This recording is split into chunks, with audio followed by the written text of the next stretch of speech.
one-loss side. They will have a bit of a long day. So this first match can set the tone and mean a lot moving forward, trying to qualify to that final 64.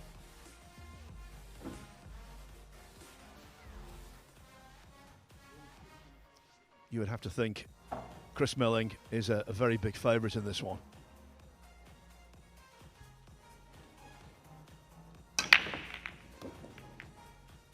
Employing the looped bridge on his break off, and the first rack of the day results in a golden break. I think he turned away from the table. I don't think Melling appreciated the 9 was going in, but the 2 caught it. Wow, what a start. Yeah, and we're going to see more of those with the cue ball coming across the table. Of course, sometimes it's not going to be so fortunate. You're going to lose the cue ball in some of those kisses, but there, the 9 ball in the middle side. And I think, like you said, Chris was really paying attention to the cue ball and was a little disgusted it was getting to the bottom of the table, not noticing the 9 as it trickled in the side pocket. Now, we weren't commentating together yesterday, were we? But I did hear you say when you were with Michael in the commentary box that you thought there were going to be more golden breaks as a result of the break changes we've incorporated for this tournament, and I absolutely agree. Yeah, we'll have more scratches on the break, unfortunately, along with it, but definitely a bit more excitement with the 9 getting shaken around the table. Okay. A little variety on the first 2 breaks. Did make the 8 coming across the table in the lower corner. Does have a thin shot on the 1, but we know mostly, anyways, Chris doesn't pass up on things that are difficult. Almost known for him, really. Now, it looks like he's entertaining a safety, maybe trying to place the cue ball behind the purple 5. The 3 and the 4 may help him covering up the 1 a bit.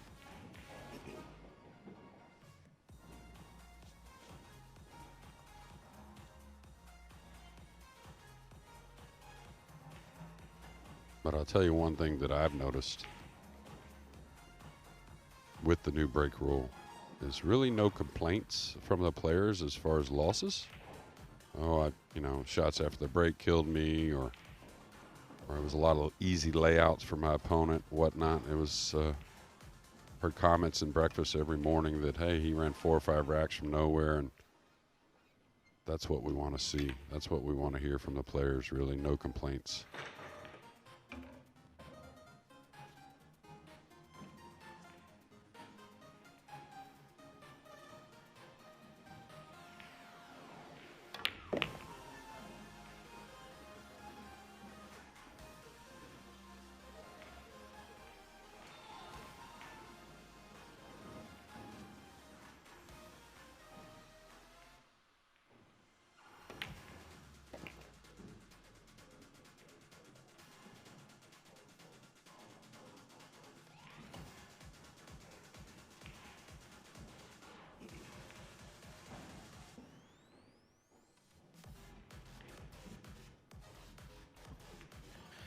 Well, this is just the kind of start you crave, you desire, you dream about.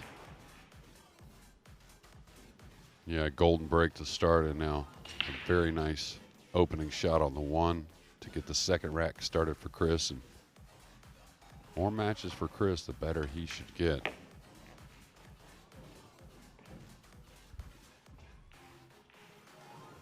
Probably plays just 1 rail here. No reason to really catch the second rail.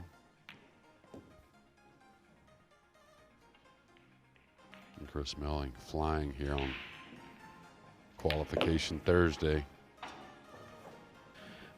So it was a golden break in the opening rack. It was a break and run out in the second, and very, very swiftly, Chris Melling leads Uwe Kaiser by 2 racks to 0. Kaiser yet to have a shot in the match, if you discount, of course, the lag. So right now, lots of matches going on, all of them in the second losers round.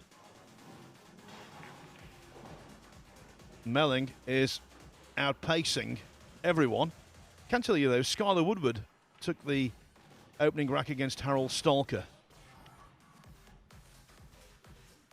Let's have a look at that golden break again. The perfect start to any match. It was an absolute cracker. It really was. We might see that a little later, but now, of course, we'll concentrate on the live action.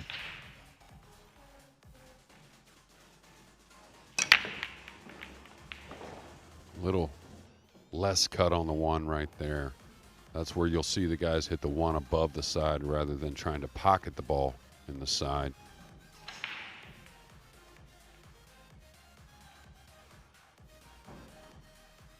But again, just look at the layouts. A lot more work for these guys in our first real look at the German Kaiser.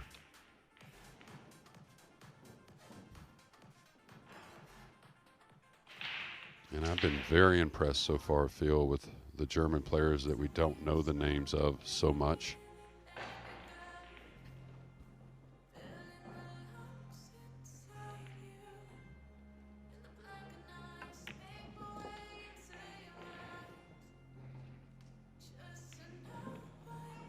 Uwe lost his first match 9-2 to the Italian Francesco Candela, but bounced back nicely on the one-loss side of the draw, beating Simo Korpela from Finland 8-4. Yeah, overran the ball a little bit and hasn't played on one of the TV tables and with the lights there and the exact same tables as the outer ones, but the conditions just a hair different and usually the bed's a little quicker. I don't know where he's going with this. You would think a safety of some sort, but it looks like, okay, nice shot. Containing shot. Didn't really have a whole lot of options.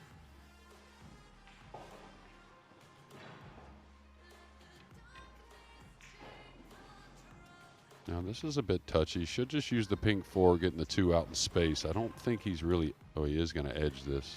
Wow, how good is that? Chris Melling still with the great vision. Nothing easy about that shot. He just pulled off right there, and I'm not sure where Kaiser's going to go with this next play. Yes, Melling also has that very aesthetically pleasing cue action, doesn't he? Yeah, that was a little a la F and Reyes. Looks like Kaiser does have a piece. This type of shot will fool you, and you certainly don't want to be swerving into this shot because you don't have much time to bend the ball. You have to shoot away quite a ways and then have the ball bend quickly around the 3. I'd rather kick at this one. May send the 2 towards the 9. You never know. Well, he's kicking between the 5 and the 6. A lot of right spin. I don't like the chances.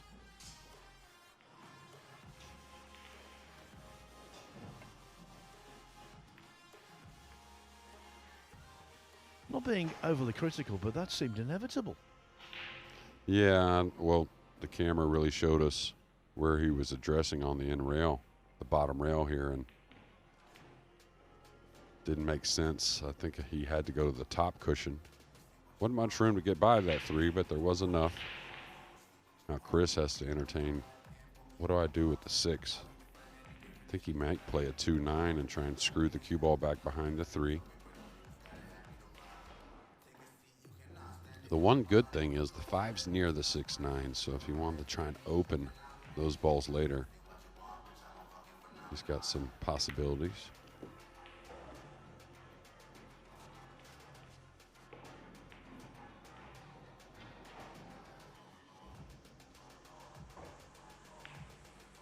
If you're a Robbie Capito fan, you can move over to Matchroom's YouTube channel. Playing a youngster, Mika Van Berkel.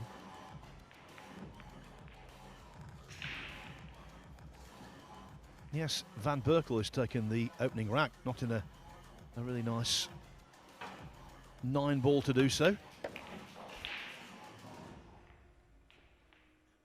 Okay. This is where speed control is very important. He's kind of overran the angle to open the balls. Needs to come one rail across and lay on the rail, and I think the kiss shot on the 9 is very playable. That's what he's kind of sizing up, but he also knows Got to have a deft touch and speed control on this cue ball. Coming one rail cross, trying to lay on the left long rail. That's got to go a bit.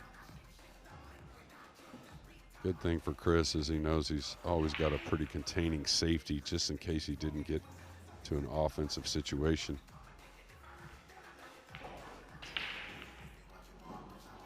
Now what he's sizing up is going to the rail, catching the 6, and then clipping the 9 in the lower left corner. And this type of shot, I don't know if he plays this in a situation where he feels like he's evenly matched.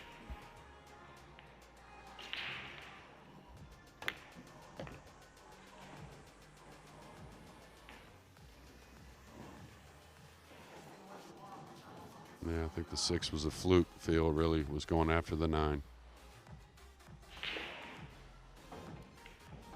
Yeah, he caught the 6 so flush, the cue ball stopped dead, and that's why he's hooked on the 7. Has a couple options, though, with this kick shot. He can come 2 rails, coming across the 7 with a light speed. He's just going to go 1 rail. And the reason why is if he hits it thick, he should lay up on top of the 8-9 and still have a chance to possibly pocket the 7 as well. Should be a light speed here. All right, caught it just right to leave a shot.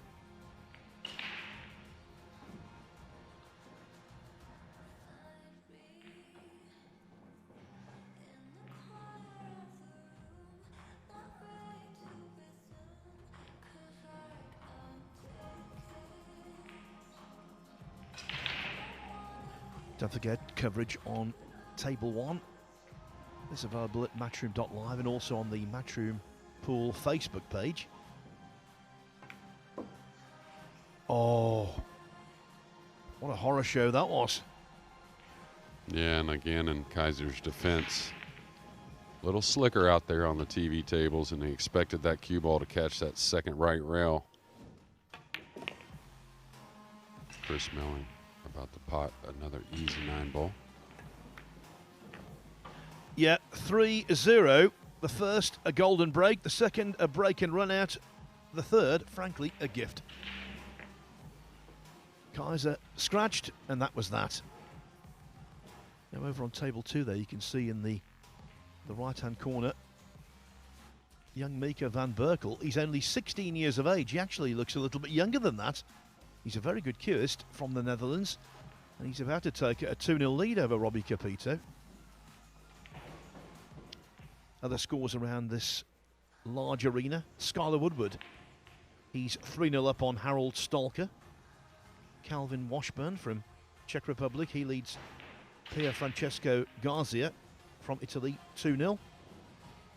And also a good start for New Zealand's Matt Edwards. He's 2-0 up on Patrick Mossel. All of the matches going on at the moment are in the second losers round. Yeah, scratch on the break there from Chris. He didn't hit him. Caught him a little thicker than he wanted. Cue ball came 1 rail right towards the side with a little bit of draw, a little bit of left side. And I really like the looks of Mika van Berkel. His stroke, very good. Very good cue action.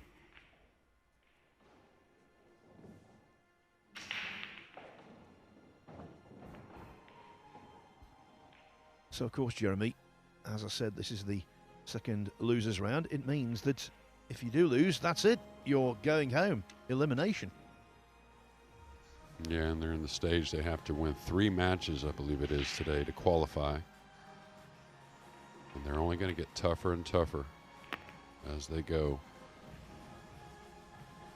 We'll have our qualification round throughout the day on the winner's side, but whoever loses that match has to go over to the one-loss side and still win a match to qualify into that final 64. Good spot they're in. They just have to win 1 out of 2 matches. All right, touchy little position shot here on the pink 4. He's going to bump it. May have opened the pocket.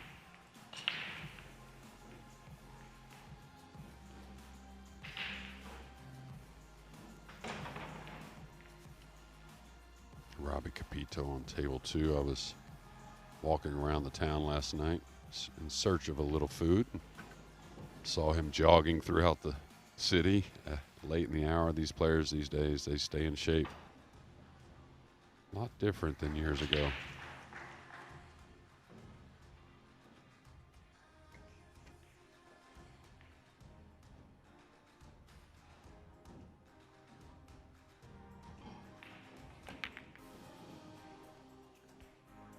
The one thing I have noticed is that some of the play with the rest this week has not been the best, and again the technique there wasn't too clever, was it? That's why the 4-ball was missed.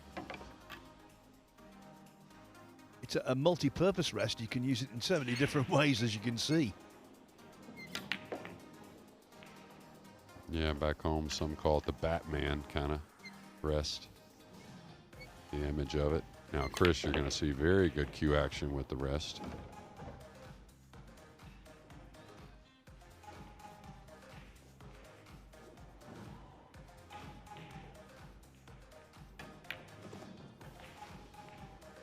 Probably the most action-packed day, right? Of course, the final 64, when you say the cream of the crop.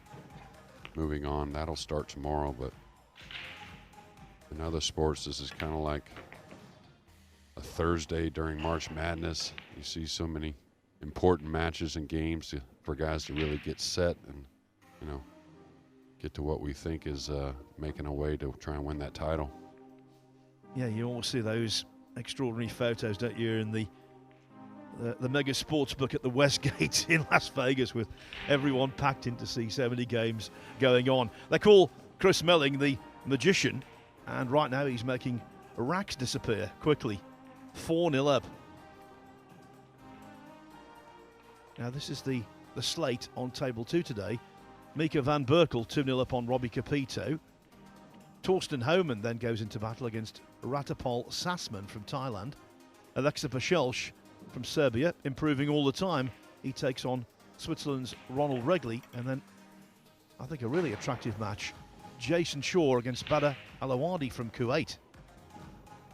Yeah, I think both those last 2 matches, I've been very impressed with Ronald Regley, what I've seen this year and how he's handled the pressure. And remember that UK Open with Pazels, he really gave Filler his biggest test in that tournament. A hill match they played that was pretty incredible, I thought. And what a shot Filler came with I think it was the 7-ball hill in that match. Yeah, 7-ball, wasn't it, to the pocket that's very close to the 1 at the moment. Yeah, and then he had to make a bit of a 9-ball shot as well.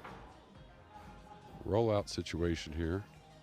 He's going to tie up the 7 and the 8. And I guess just leave the jump shot.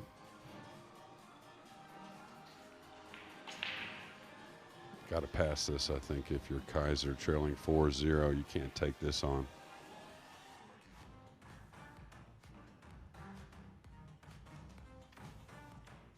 Now these are races to 8.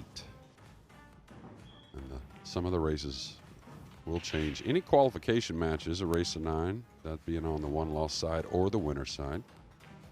But these early 1-loss rounds here on day 3 are mainly races to 8.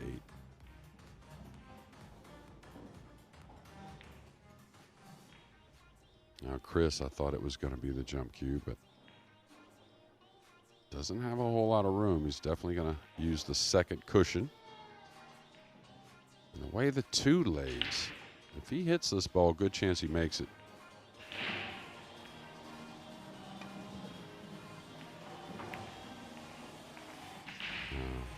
Nice roll.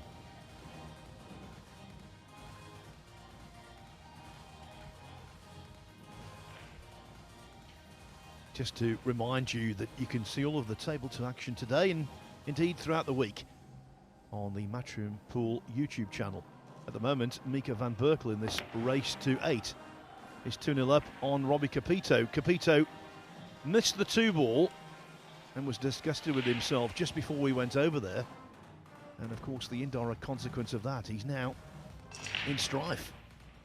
Yeah, and in game 1, he missed the 6-ball. That, I mean, it was a medium tough shot, but one he's going to bury 8 out of 10, I would say, or higher. Looked like a little frustration there early, and not something you see from Robbie. He's pretty reserved overall, no matter how the match goes usually. Certainly a future star of this game at 21 years old still, I think. Filipino heritage, but plays for Hong Kong, China.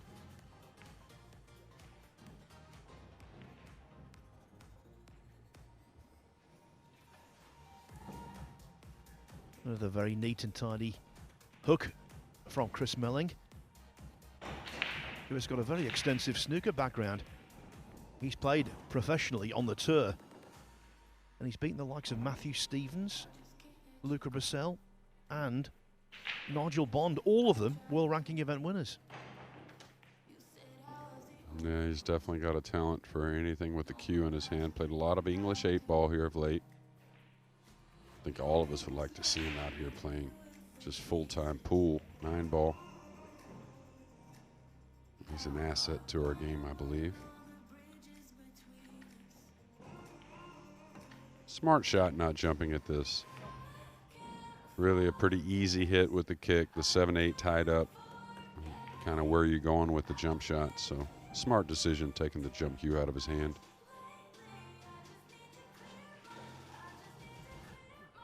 Yeah, it's all very well being versatile, which Melling is, but I think with him, in certain respects, in terms of his career, he's been a jack of all trades, master of none. Right.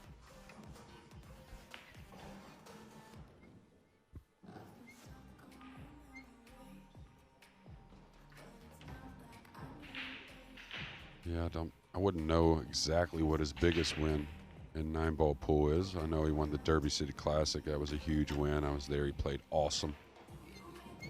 Did he win the China Open too? He did indeed in 2011, yeah.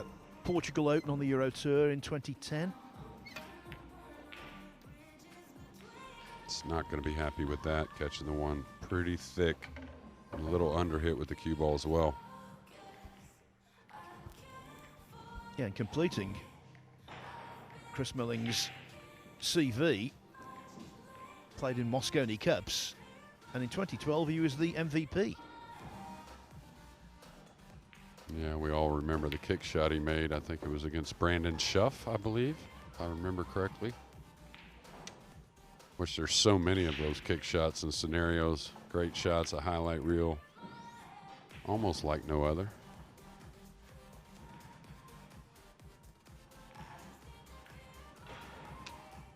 As for Uwe Kaiser, has to start accepting these chances. Yeah, and that one big mistake in rack number 3. And other than that, I mean, he's had a few shots, but not really runnable tables. Not really a shot to get position on the next ball. Here, a tied up 7-8, so he's going to want to carry a decent angle on the 6 to create some movement, whether it is to break out the 7-8, maybe get behind it and play safe. So he should attack here with the 5 in the middle left. Looks like he's just rolling to the in rail maybe. Or maybe bounce off the in rail a foot or so. Well, he's overcut this, I think. Yeah. Interesting cue action with Kaiser. Kind of winds up a little bit on the pre-strokes, a little heavy, and then kind of real passive on the final stroke, it seems. Yeah, so overall it's a deceleration, and we always say that's something you should try to avoid at all costs. Yeah, and it's a fickle little thing, Phil. Sometimes we see it as a decel, where it's not quite a decel really, but it's not really accelerating as much. There's not, you know what I mean? It's not a real full swing to say it accurately. I mean, a lot of times it is a decel, and that's about the worst thing you can do in sports. Of course, before, when he was at the table, the 7-ball was a problem for Kaiser. Now it could be a saviour.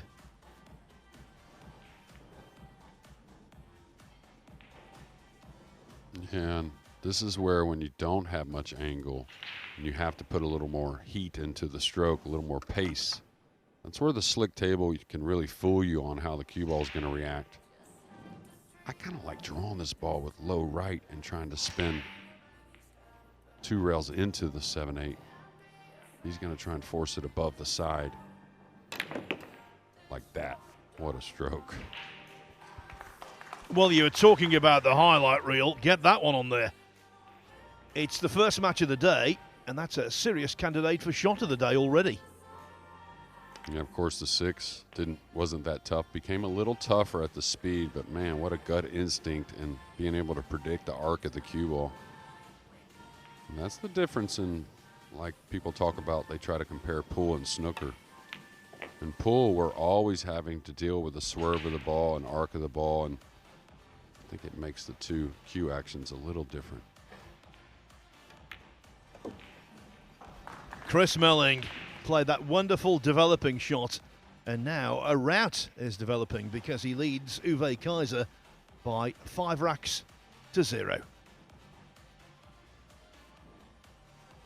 And of course, the writing was on the wall immediately with that golden break in the first rack. Now, I promised we were going to see it again. Here it is.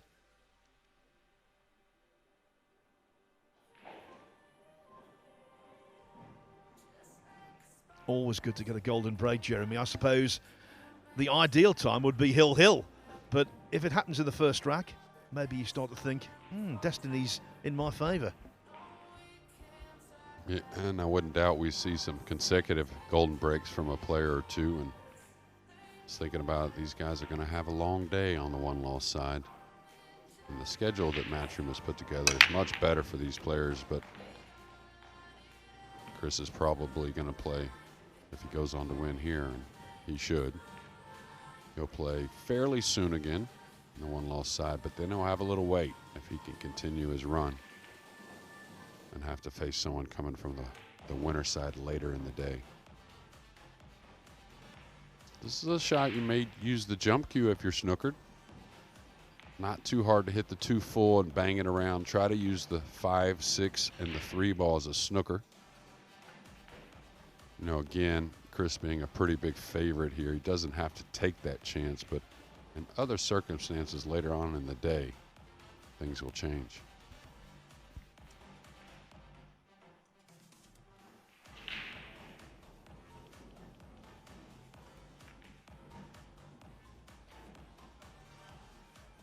Next up, the winner of this match will play Daniel Bakircioglu from Sweden, or Arif Awadi. Bakircioglu leads 2-1 at the moment in that. Of all the matches being played, this is jointly the most far advanced, together with Skylar Woodward, who's also taken a 5-0 lead over Harold Stalker. Yeah, I was talking to some people at breakfast. I expect a much longer day today for many reasons. I think the players are settling in. We're going to see a lot more evenly matched contests between the players. And, of course, they're going to take a little more time. You know, this is I believe, the last day before we go to the shot clock. So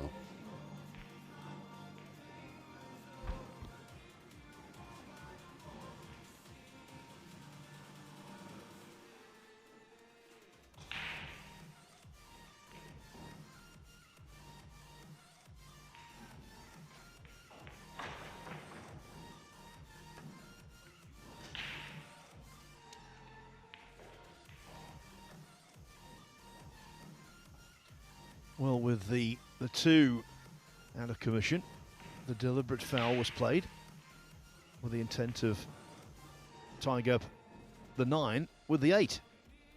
Of course, 3 and 4 close together as well. Same thing, 2 and 7. Quite a strange looking table, Jeremy. yeah, the real tough situation is the 2 ball, really. He's going to try and put the cue ball behind it. If he can go underneath the purple, I wouldn't flirt with going above the purple. That looks like a dangerous side pocket to me. But if he can go underneath it and spin the cue ball down by the 8 and 9, try and contain the 2. See how the big wind up and then kind of sometimes a little bit of let up on the swing, and he caught that 5 ball. Now does Chris have enough rail to bank the 2? around the table and kind of stun the cue ball maybe and keep it underneath that 7. It's pretty difficult. May have a cross corner bank here, Phil. He can shoot the 3-4 combination from a long ways away. That's not a problem.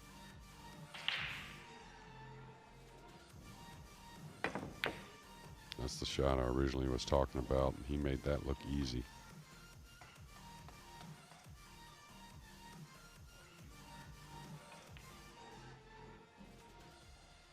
One win, one defeat so far for Chris Melling in the tournament. He beat Giannis Charlaftis 9-4, but then lost 9-4 to Yanni Uski, actually on this table. And so he's here now on the one-loss side of the draw, playing Uwe Kaiser. A little later, Yanni Uski is going to be taking on Shane Van Boening. Yeah, and Shane, who broke and ran 6 racks in his second round match, really hasn't been threatened at all in the first 2 rounds. He's a little bit different today. Of course, he'll go in as a pretty good favorite, but still has to play good pull and a great hit there. Not going to get the reward maybe, and he did open up the 8 and 9. That's what he was trying to prevent with the soft speed. On table 2, it's all the 2s. Robbie Capito has drawn level with Mika van Berkel at 2 racks each, but in potting the 9 ball in the 4th rack, he was very close to missing it. It really did wobble. Yeah, he's had like 3 misses or 2 misses already in just a few. 3 misses, I think, so not settled for Robbie Capito. And man, the game has changed in such a good way. You look at the combined age of table 2. I think like 37 years old or something like that. Or a little difference here on table 1, I guess.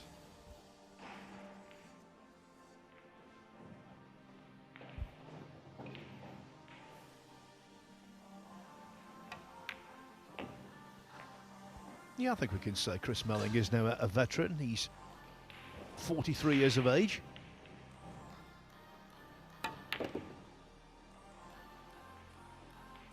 And one of so many star players from Europe at their Mosconi Cup disposal.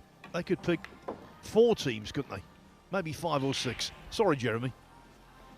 Oh, that's okay, Phil. They deserve those comments.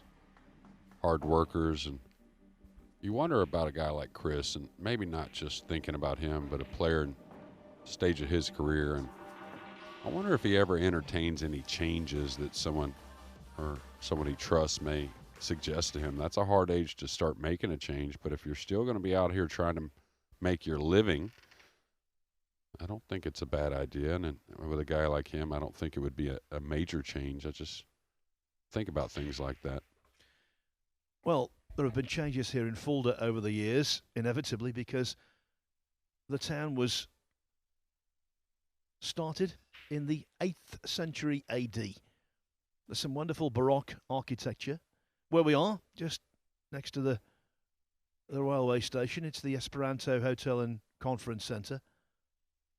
And then you walk under the railway lines, up a hill into the main street. And it really is lovely up there.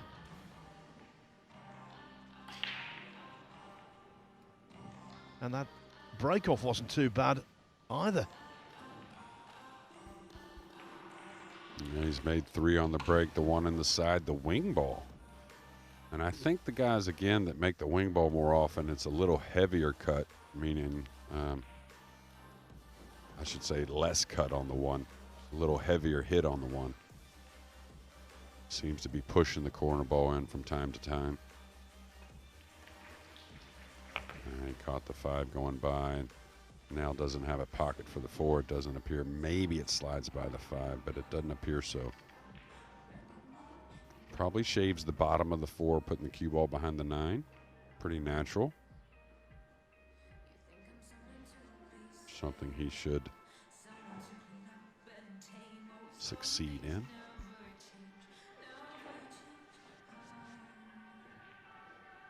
Just shave, like I said, the bottom side of the 4. I'm not sure what he's doing here. Is he going for the bank? He was trying to play the 4 off the 9. And sometimes those highlight reels get the best of us, Phil. And maybe the 6-0 score line got the best of him there. Yeah, you start to believe your own publicity. Tell you what, though, the 9-ball was close to being fluked in. That would have been the ultimate indignity for poor old Uwe Kaiser.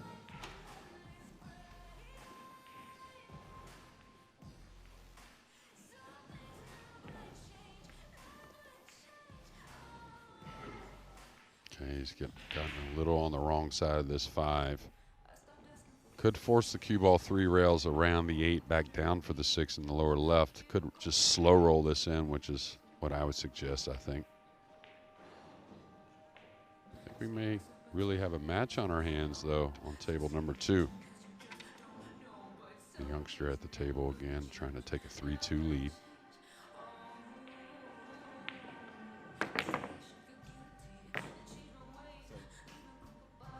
Uwe Kaiser apologises. Melling's not too bothered, though, especially given he's got no shape on the 6. Yeah, and really in his defense, his first kind of role in this match. Of course, we hadn't seen him at the table a ton, but it hasn't been a whole lot of luck.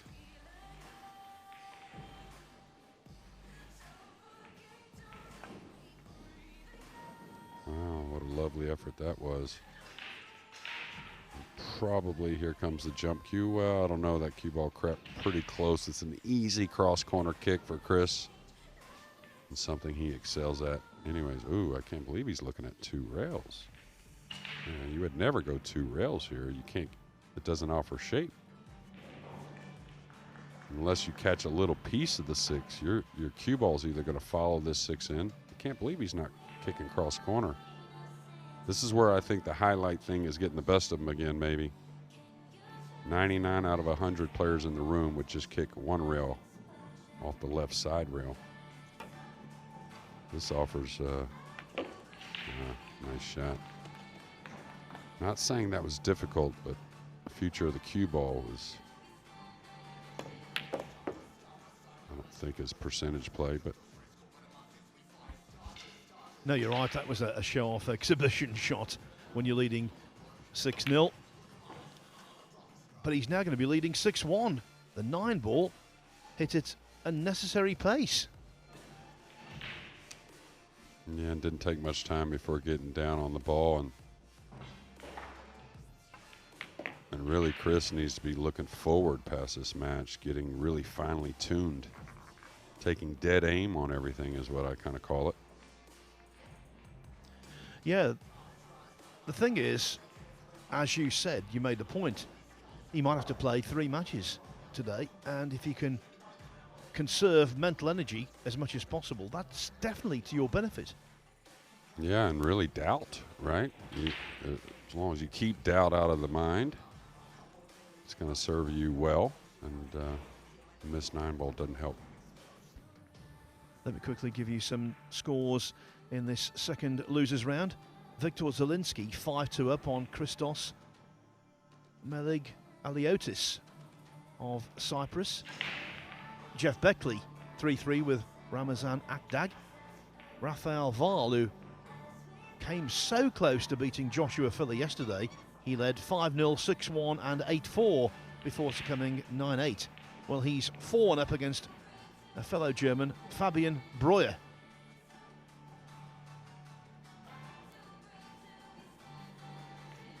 And from Singapore, Aloysius Yap, he's 3-1 up on Ion Ladany from Romania.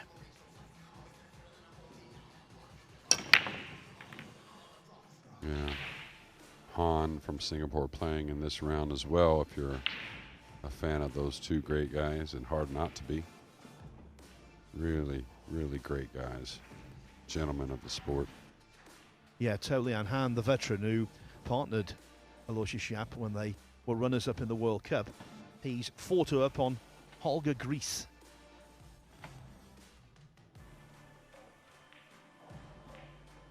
And look at the layout cluster on the 1-4. cluster on the 5-6. Is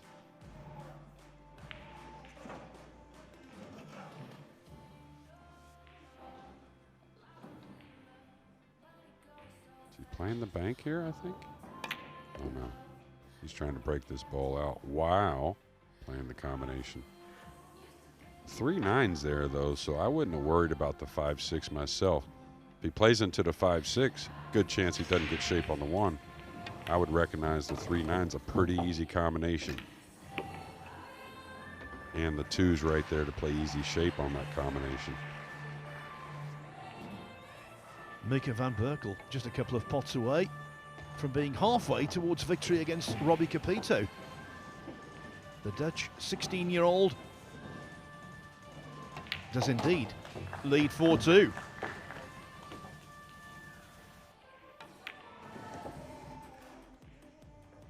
I guess he doesn't like the combo. The 5 cross corner, pretty easy bank for these guys. And this was 50-50 either way, whichever. Well, now he's going to try and break it out. I don't understand. Maybe trying to get the feel of his stroke, maybe. And again, this is a prime situation for him to get in that mental and physical state of matches he needs to play later against better players.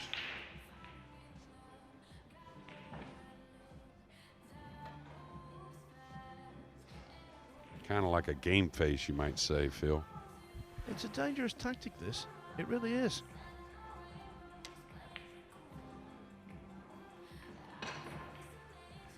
Looks like Kaiser, like right here. You know, no one would blame Kaiser for going for the long rail bank, but I bet he's playing safe, trying to win games just like it was the finals of the tournament, you might say. And he's in the trailing position and doesn't have much future left in this event. But I like that thinking myself, because you never know how a match may turn around. Look, I'm not going to sit here and try and paint this picture of a major Uwe Kaiser comeback. I think it's highly unlikely. But the point is, it's not impossible. Nothing is in sport. Yeah, and like you said, that mental anguish, you'd like to, the least amount of that as possible as you go. And you know, if he happens to put a few more games together, we're all human. Chris is gonna feel a little bit more.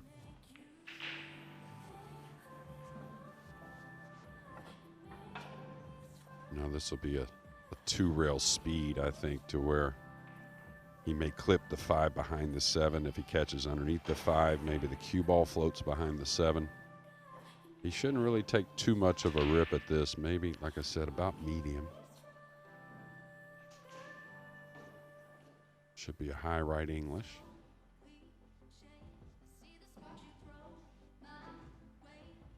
It's not going to grip a lot off that second rail.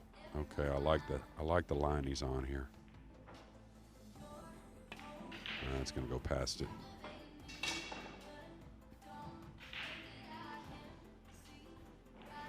Now with ball in hand and an open table, 6-1 might well become 6-2.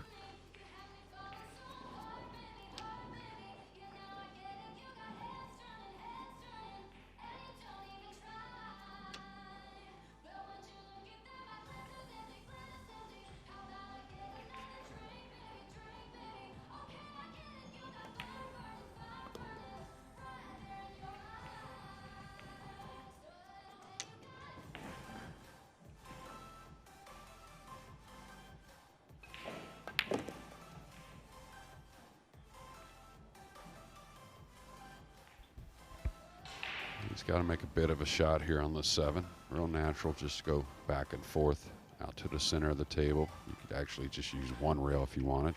A little preference.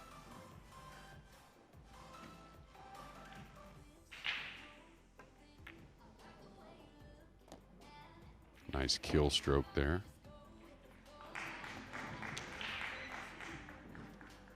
The applause from the other side of the arena is because Mika van Berkel has taken a 5-2 lead over Robbie Capito.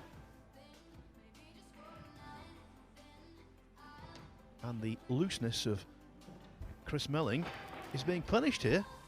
A couple of racks have gone the other way.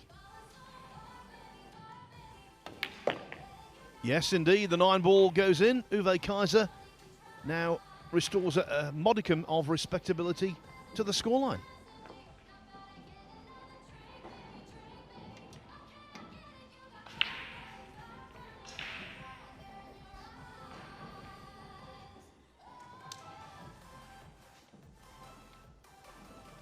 You know, I was thinking, looking at what's happening on table 2 with Mika van Berkel in front against Robbie Capito. For him, the Capito that is, it's history repeating itself, because on a stream table at the UK Open at the Copper Box, Capito was beaten by 14-year-old Riku Rompainen from Finland, if you recall.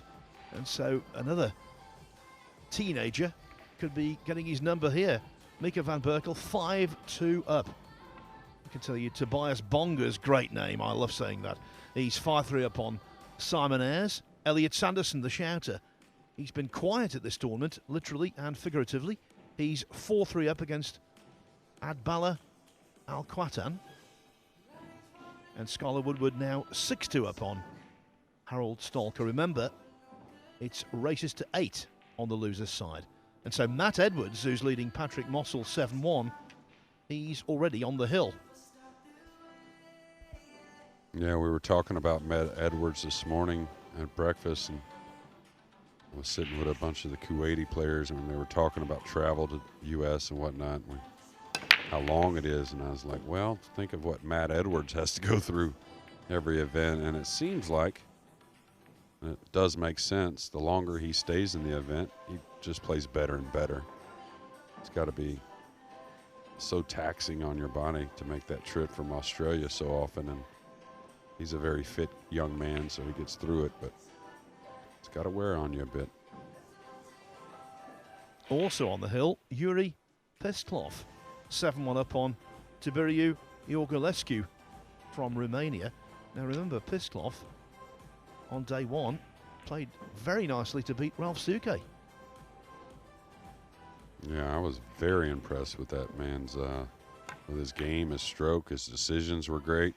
He stayed aggressive when trying to beat the Hall of Famer Ralph Suke, and, you know, the biggest name probably in the history of pool here in Germany, and surprised he got beat. But of course that happens a lot after a big win, right? Big win like that, you can have a little bit of a letdown.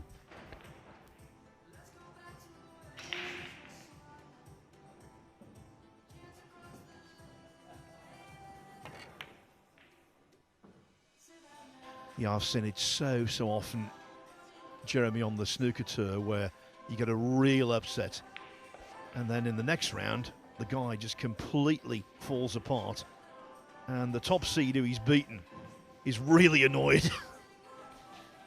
Yeah, it can be a little sickening, but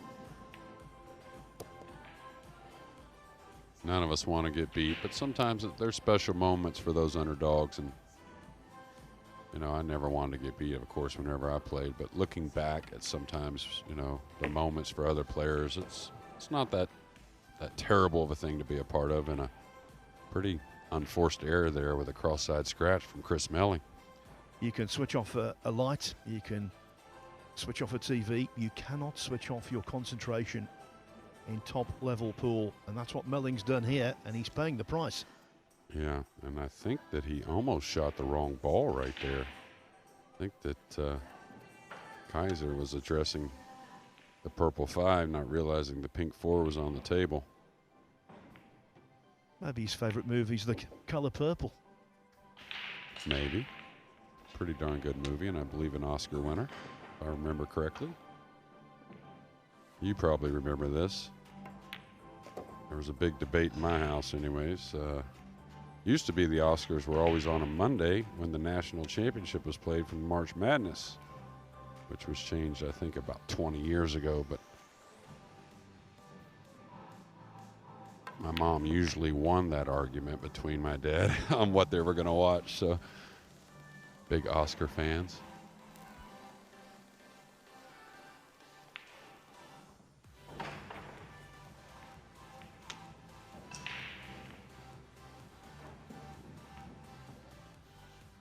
It's a very loosey-goosey back arm, isn't it, from Uwe Kaiser. He gets a lot of action on the cue ball, actually. And in that case, too much. Yeah, and I really think his pre-shot routine is what messes with his speed control a little bit. But it seems like he's getting stronger as the match goes. Got to feel good about that. Watch out for the scratch cross corner on the slick felt.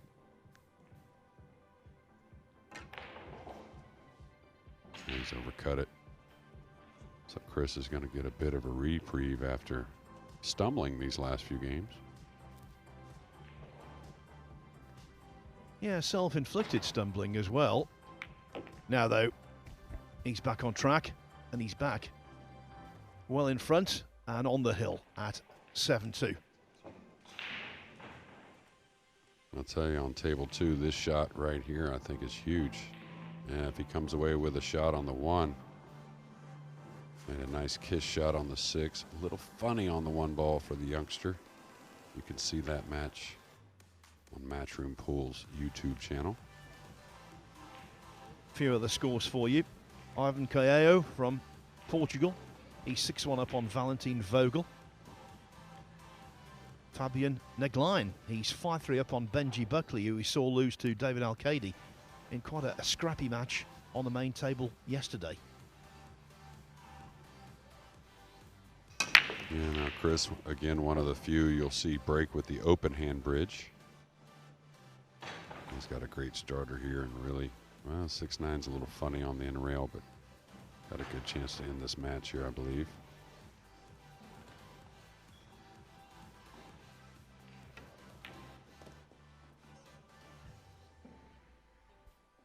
You know, and Chris is well liked by so many of the players, and just a really fun-loving guy, good guy to hang out with. But you talk to him after this match, he would be the first to tell you, yeah, I got a little loose with a few shots, big favorites, but if I was one of his buddies, I might say, hey, got to leave that behind and get on with it, trying to win this event.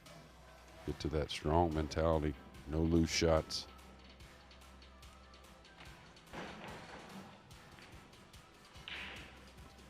Yeah, should be back in action if he crosses the line around 1 o'clock local time against either Daniel Bakasioglu or Arif Awadi.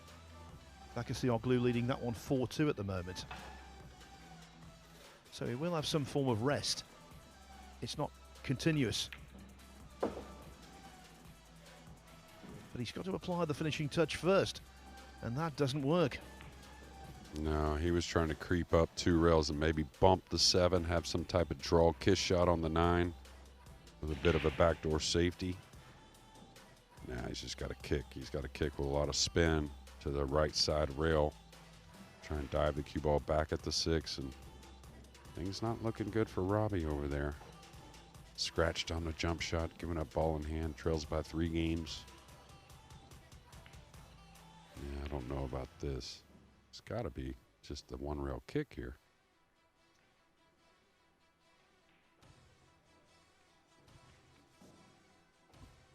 It's ever since you mentioned that highlight reel, he's taking it to extremes. He wants to be on it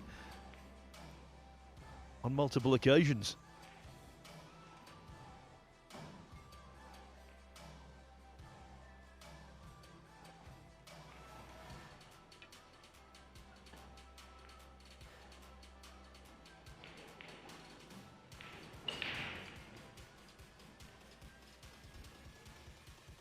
It's the worst kind of hook, the worst kind of snooker, whatever your terminology.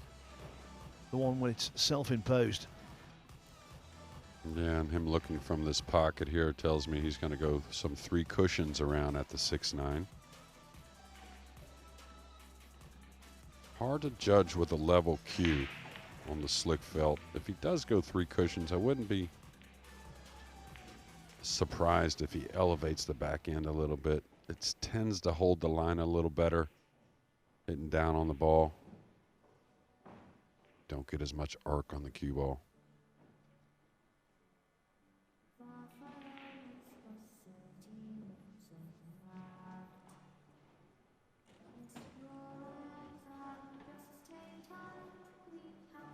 And I'll tell you, Mika Van Berkel on the YouTube channel. I know he's feeling some pressure, but he surely isn't showing it. Surely looks like he's just very engaged with himself. Looks very professional at a young age. Yeah, that's going to go way long, and that's what I was talking about with the level cue. Just very hard to predict the arc of the cue ball, and now it's giving up ball in hand.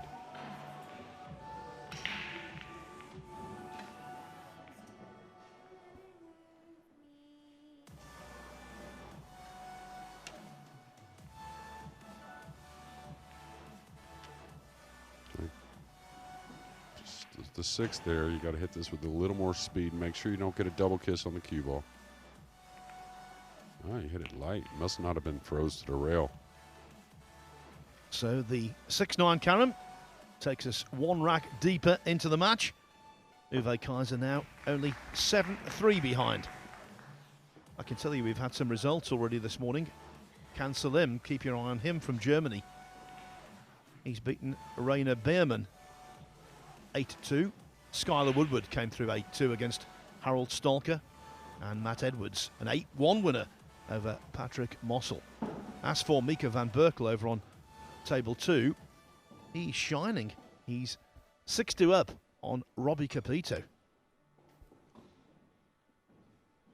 And really has outplayed Robbie as well, not just running out, pocketing balls well, great cue ball movement, but tactically it looks like he's gotten the best of Robbie, which is something you don't expect from the younger guys as much. And Chris may get ball in hand here, it looks like. And that could be the beginning of the end. One other result for you, Yuri Pisklov. He defeated Tiberiu Iorgulescu 8-1. Iorgulescu, that's a better attempt. Well, you mentioned a name just a few minutes ago. That's well overhit there. It's not going to hurt him. Just a little bit, maybe a foot maybe, but Can Salim, he's a guy that could get going. He's had a lot of results lately. He's a very talented player. Player that most of the top players know as a guy that can beat pretty much anyone. And won his first round match, and if I remember correctly, lost a hill-hill match in his second round. So had the day off yesterday and looking to qualify here today.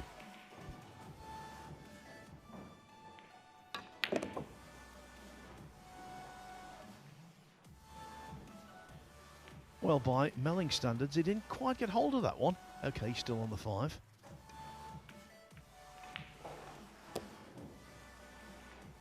And now it should be a formality.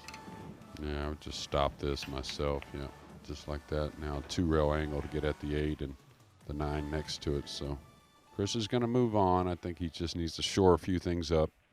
And probably, I think, mainly just a few shot, selections, I guess.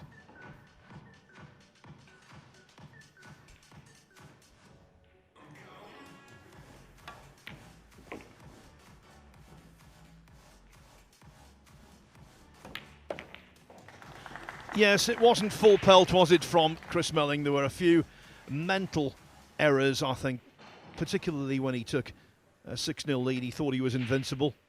As it proved, he was. Chris Melling defeats Uwe Kaiser by 8 racks to 3. He advances, Kaiser is eliminated. So next up on table 1, the gap between matches is always around 7 minutes.